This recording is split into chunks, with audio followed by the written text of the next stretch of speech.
It's late afternoon on August 26, 1346. On a gentle slope in northern France, a small, exhausted English army stands waiting. They're trapped. Their backs are to the forest, and their path of retreat is cut off. Before them, gathering in the valley, is the full might of the French kingdom, an army perhaps twice their size. It's a sea of steel, a forest of banners, the very picture of medieval military power. For the English, this should have been the end. It should have been a slaughter. The French nobility, the most feared chivalry in all of Christendom, were about to deliver a final, crushing blow. And yet what happened on that field would defy every expectation. It wasn't a predictable victory for the powerful, but a shocking, almost unbelievable massacre. So how did a cornered, vastly outnumbered English force manage to not only survive, but inflict one of the most lopsided defeats in military history? The answer is a story of radical tactics, a revolutionary weapon, and a king who was willing to gamble everything on a new way of fighting. This is the story of the Battle of Crécy, a battle that didn't just change the course of a war, but signaled a brutal change in the art of warfare itself. The story of Crecy begins with the 100 Years' War. This wasn't one long conflict, but a sprawling, generational struggle between England and France. It was all fueled by a dispute that was both personal and political. England's King Edward III had a legitimate, if complicated, claim to the French throne through his mother.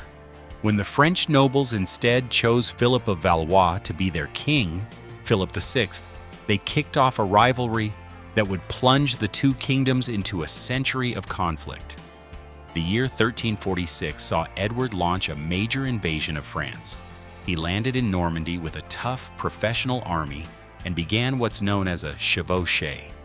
This wasn't about conquering territory, it was about systematic destruction. The English army tore through the French countryside, burning towns, sacking villages, and destroying crops. The goal was to wreck the French economy, undermine King Philip's authority, and hopefully draw the French army into a fight on Edward's terms. For weeks, the English marched, leaving a trail of fire and ruin behind them. They plundered the rich city of Caen and even threatened the outskirts of Paris. But this success came at a price. The army was now deep in enemy territory. Slowed by its loot and running out of food, King Philip VI had finally gathered his massive feudal army and was now in hot pursuit. Suddenly, the English weren't the hunters anymore. They were the hunted. Edward's army was exhausted. They were forced into a desperate march north, trying to reach their allies in Flanders. The French, knowing Edward was trapped, destroyed the bridges over the River Somme to cut him off. It was only through a stroke of luck, a local man showing them a hidden tidal ford, that the English army managed to slip across the river just ahead of the French vanguard. But it was only a temporary escape. They were tired, had no supply lines, and the largest army in Europe was closing in fast. Edward knew he couldn't outrun Philip forever. The time had come to stop, turn, and fight. He would have to face the might of France, not on ground he'd chosen, but on a field chosen out of pure necessity. The two armies that met at Crecy represented two completely different ideas about war. The French, under King Philip VI, were the embodiment of the medieval chivalric ideal. His army was a magnificent, if disorganized, force. At its heart were the French knights, the so-called flower of the nobility, dressed in gleaming plate armor and mounted on powerful war horses. They were the medieval equivalent of tanks. They believed that any enemy line could be shattered by a head-on cavalry charge. Their entire military culture was built around individual glory and proving one's valor in the chaos of the melee. The French army numbered somewhere between 15,000 and 25,000 men, a vast host of knights, men-at-arms, and common soldiers, supported by elite Genoese crossbow mercenaries. They were confident, arrogant, and utterly convinced they were about to win. Across the field was King Edward III of England, a much more pragmatic and modern commander. His army was smaller, probably around 10,000 to 12,000 men, but what it lacked in numbers, it made up for in discipline. Edward's force was a combined arms army, hardened by years of brutal warfare against the Scots. He had his own knights and men-at-arms, but he understood their greatest value might just be on their own 2 feet. The true core of the English army, its game-changing element, was its archers.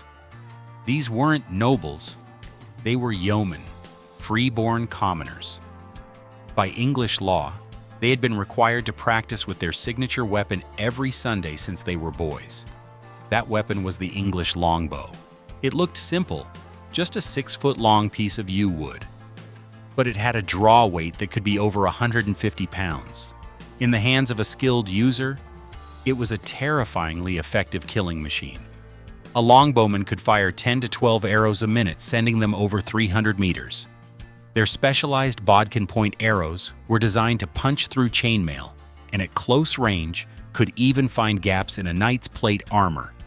The English army didn't just have archers, it was an army built around them. Edward wasn't bringing a traditional medieval army to the fight. He was bringing a disciplined force armed with a weapon that could deliver missile fire on a scale Europe had never seen before. Knowing he couldn't run any further, Edward chose his ground carefully.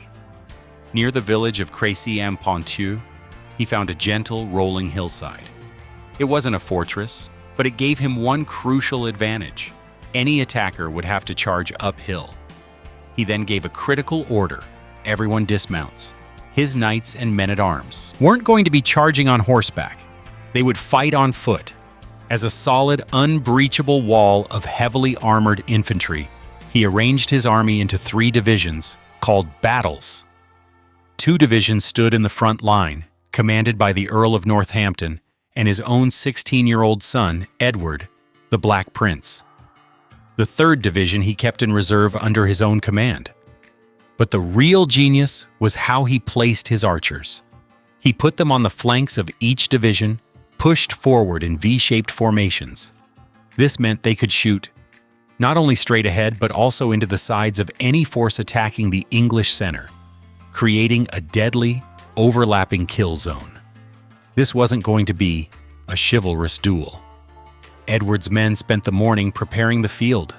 They dug a series of trenches and small hidden pits across their front, designed to trip horses and break the legs of the chargers. This was practical, total war, a far cry from the honorable contest the French were expecting. Finally, in a move that showed just how different his approach was, Edward didn't take his place at the front of his army. Instead, he set up his command post at a windmill on the ridge behind his lines. From there, he could see the entire battlefield. He could direct his reserves and manage the fight like a chess master. He wasn't a knight looking for personal glory. He was a general, trusting his commanders, his men, and his strategy. Throughout the afternoon, the French army started to arrive, but they didn't arrive as an organized force. They straggled in as a long, messy column, already tired from a long day's march. Philip's military advisors saw the strong English position and the state of their own men and gave wise counsel: wait, make camp, and attack with a coordinated plan in the morning. But the French nobles weren't having it. They were arrogant, hot-headed, and desperate to crush the cornered English. They saw the small army on the hill as an easy prize, and every nobleman pushed to be at the front, afraid the battle would be over before he could win his share of glory. Against his better judgment, Philip VI caved to the pressure and gave the order to attack. Just as the French were about to advance, the sky opened up. A short, violent thunderstorm rolled across the field, soaking everything. For the English, this was a minor problem. An experienced longbowman could simply unstring his bow, tuck the precious hemp string under his cap to keep it dry, and restring it in moments. For the French vanguard, it was a catastrophe. Leading the French attack were about 6,000 Genoese crossbowmen, considered the best mercenary missile troops in Europe. But their crossbows were complex machines. Their strings, made of sinew and glue, stretched and lost power when they got wet. To make matters worse, in their rush to get into the fight, they had left behind their pavises, the large, heavy shields they normally used for cover while they went through their slow reloading process. Tired, with compromised weapons, they were ordered forward.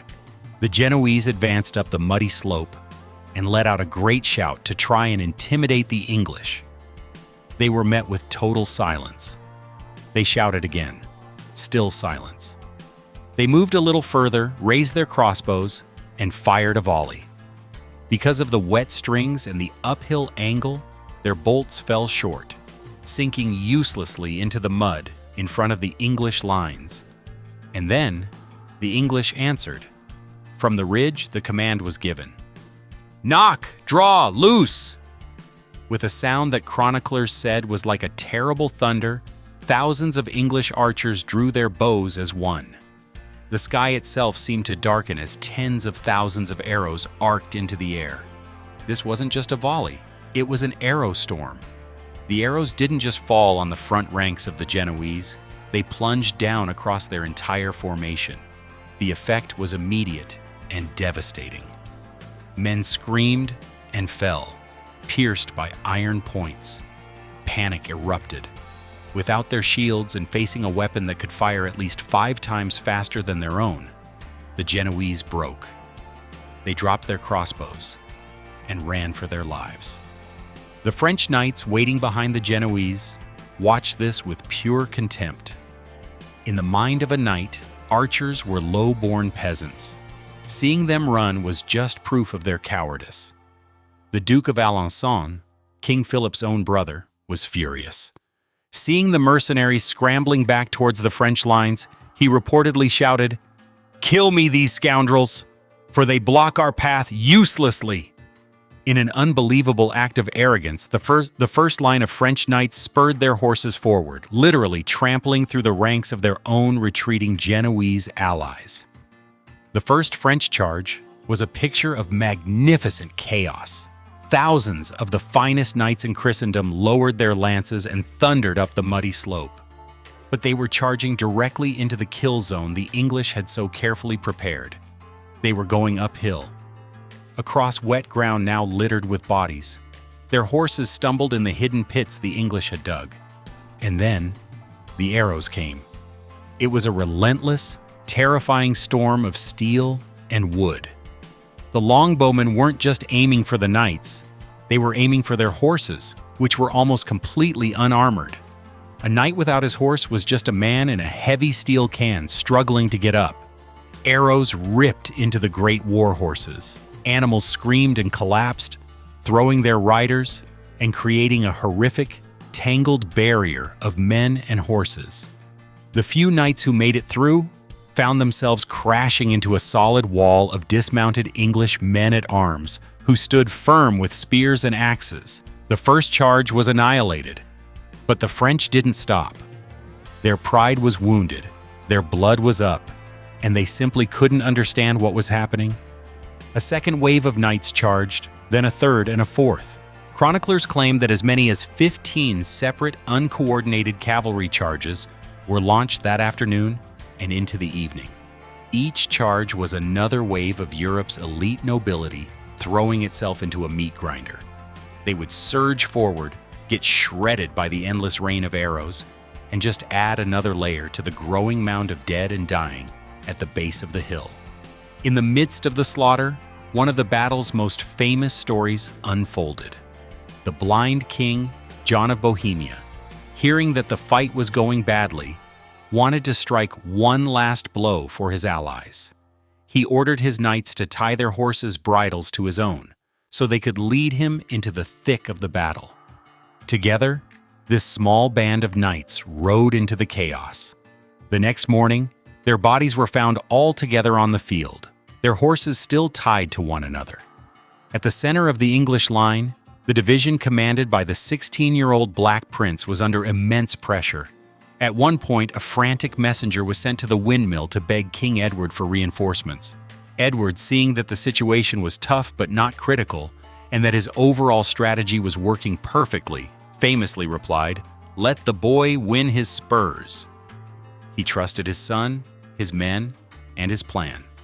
No reinforcements were sent. The prince and his men held their ground. As darkness fell, the pointless French attacks finally died out. King Philip VI himself had fought bravely, having a horse killed under him and taking a wound to the neck. Dazed and defeated, he was finally led from the field. The English, exhausted but victorious, stayed in their positions all night, listening to the horrifying sounds from the valley below as wounded men and horses cried out in the darkness. When the morning fog finally lifted, the true scale of the French disaster was revealed. The field before the English position was a carpet of the dead. Chroniclers wrote that the mounds of bodies were so high they formed new walls. The English, whose losses were incredibly light, perhaps only a few hundred men, walked the field, killing the wounded and counting the dead. The French losses were catastrophic. While we'll never know the exact numbers, modern historians estimate that over 1,500 French lords and knights lay dead. Among them were the Duke of Alençon, the Duke of Lorraine, and the heroic King John of Bohemia. The total number of French dead, including common soldiers and the Genoese, may have been as high as 10,000. The flower of French chivalry had been utterly wiped out in a single afternoon. The immediate result was decisive. The French army was shattered and couldn't offer any more resistance. The path to the vital port city of Calais was now wide open. Edward marched his army north and began a siege that would last for nearly a year. When Calais finally fell in 1347, England gained a secure, strategic foothold in northern France that it would hold for more than 2 centuries. The news of Crecy sent a shockwave across Europe. It wasn't just a defeat for France. It shattered the myth of the invincible heavy cavalry knight, the dominant force on the battlefield for centuries. An army of well-drilled commoners, armed with a superior weapon and led with smart, pragmatic strategy, had crushed a much larger feudal army that was built around the idea of the individual aristocratic warrior. Crecy was a victory for disciplined, combined arms tactics over uncoordinated, arrogant charges. It was a victory of technology, the English longbow, over tradition. It proved that a defensive position, properly prepared and held by disciplined infantry and massed archers, could break the fiercest cavalry assault. The English yeoman, with his yew bow and yard-long arrow, had proven to be more than a match for the noblest knight in Christendom. The battle's legacy would echo for generations. It cemented the longbow as a weapon of legend, a symbol of English identity and military might.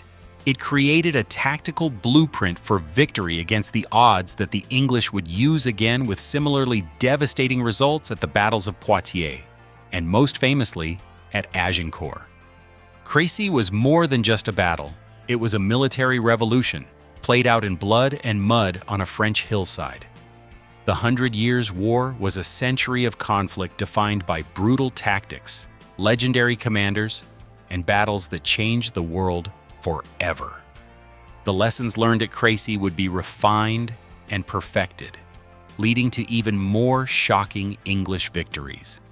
If you want to see how the legacy of the longbow reached its bloody peak, be sure to check out our video on the Battle of Agincourt.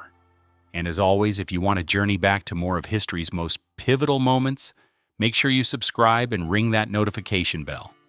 The Battle of Crécy was a perfect storm of French arrogance and English innovation. It was a victory won not just by the longbow, but by the discipline of the men who used it, and by a general who outthought his enemy. King Edward III proved that a smaller, professional army with a solid plan could obliterate a larger, disorganized force, no matter how brave or well-armored its knights were. The echoes of that August afternoon in 1346 would reverberate for over a century, forever changing the face of European warfare, and proving to the world that the age of the mounted knight was coming to a violent and bloody end.